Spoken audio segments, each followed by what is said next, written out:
You've been here before, staring at the ceiling at 2 a.m., replaying a moment you wish you could change.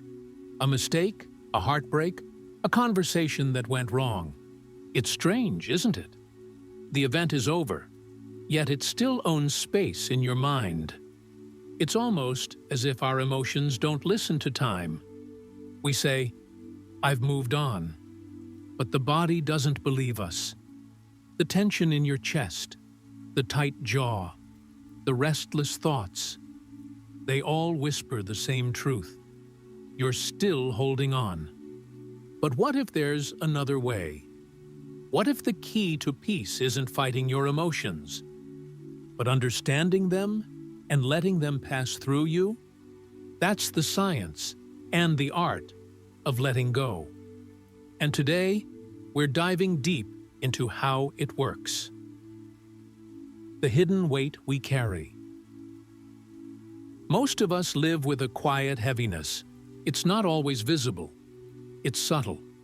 A low hum of anxiety, guilt, or resentment that runs in the background of our lives. We think time will erase it, but what actually happens is suppression. We push down what hurts, hoping it disappears. The problem? Suppressed emotions don't vanish. They store themselves in the body, in our cells, in our subconscious. They leak out through stress, fatigue, overthinking, or even physical illness. Dr. David R. Hawkins, in his groundbreaking book, Letting Go, reveals something profound. Our emotions are energy, measurable, transferable, and transformable. When you suppress or deny them, that energy doesn't dissolve. It simply waits for a trigger to surface again. That's why small things suddenly break us. It's not the current event. It's the emotional residue from years of holding on. The science behind surrender. Neuroscience now supports what ancient spiritual teachings always knew. When you resist an emotion, your brain amplifies it. Every time you fight a feeling like anger or fear, your amygdala, the part of your brain that handles emotional response, lights up even stronger. Resistance tells your brain, "This is a threat." Acceptance tells your brain, "This is safe." Letting go, scientifically speaking, is the act of removing resistance. You stop labeling emotions as good or bad, and instead, you feel them fully without judgment. That's when something miraculous happens. The emotion dissolves naturally. Energy that was once trapped begins to flow again. You don't get rid of the feeling. You release the need to control it. It's the paradox of emotional freedom. You stop trying to heal, and healing begins. The emotional scale. How to move up. Hawkins created an emotional scale that maps human consciousness, from low energies like shame and guilt to high frequencies like love, peace, and joy. Every time you let go of a low emotion, you automatically rise, not because you're trying to be positive, but because your natural state is positive. You've just been buried under years of unprocessed emotion. Here's a quiet experiment for you. Think of something that's been bothering you. Don't analyze it. Don't explain it away. Just close your eyes for a second and feel the raw sensation in your body. Where is it? Your chest? Your stomach? Your throat?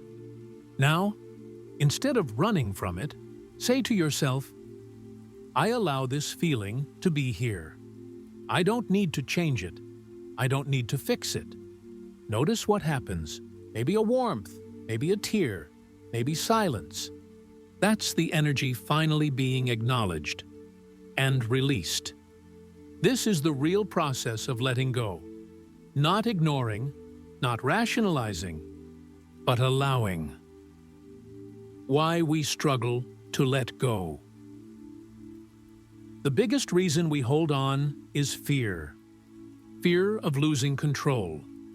Fear that if we stop worrying, we'll fall apart.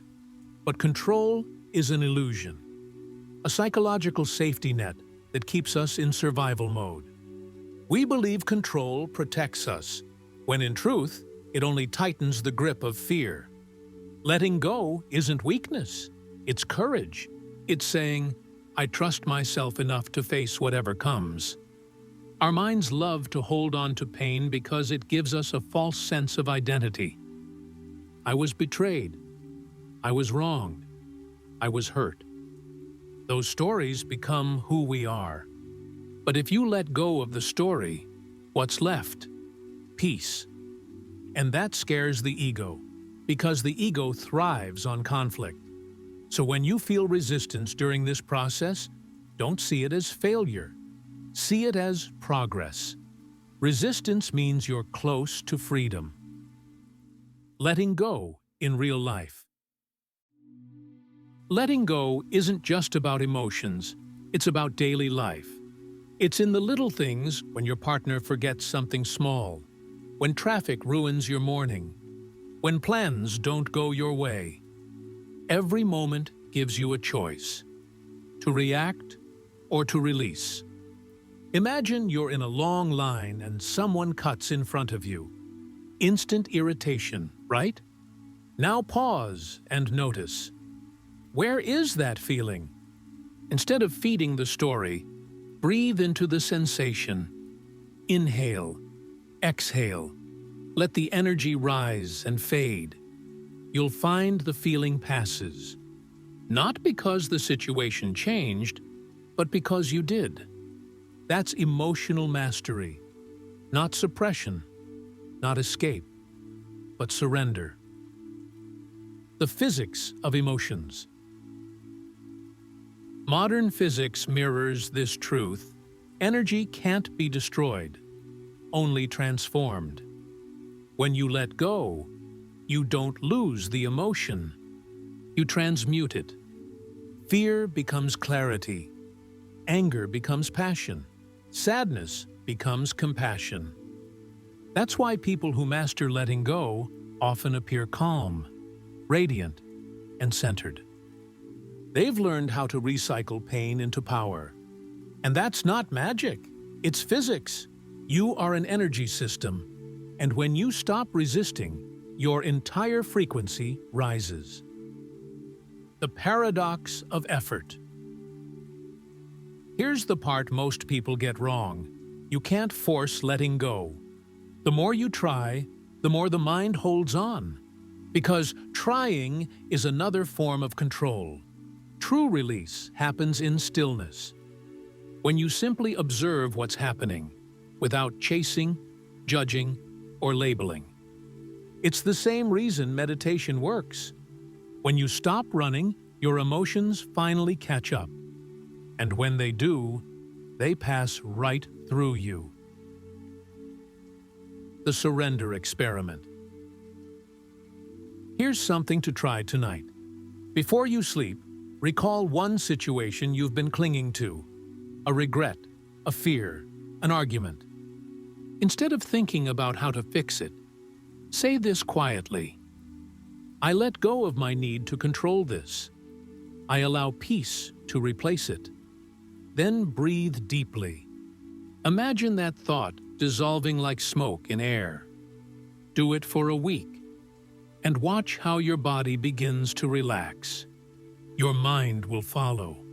This isn't magic, it's neuroplasticity. Your brain rewiring itself for peace. The ultimate freedom. Letting go doesn't mean detachment from life. It means being fully alive, but unattached to outcomes. You love, but don't cling. You work, but don't obsess. You dream, but don't despair. When you stop needing life to go a certain way, you finally see it clearly, as it is. That's where joy lives. Not in control, but in connection. Not in certainty, but in trust. And when you reach that space, you realize you were never meant to carry all this weight. You were meant to experience, learn, and let flow. So pause for a moment. Think about what you've been gripping too tightly. An idea, a person, an emotion. Ask yourself, what if I stopped resisting this for just one day? That's where the transformation begins. Not in fixing, but in feeling. Not in holding, but in releasing. Because every emotion you let go of returns to its original form, peace. And that's who you've been all along. If today's journey helped you release even one piece of emotional weight, you've already done the real work. Until next time, keep breathing, keep observing, and keep letting go.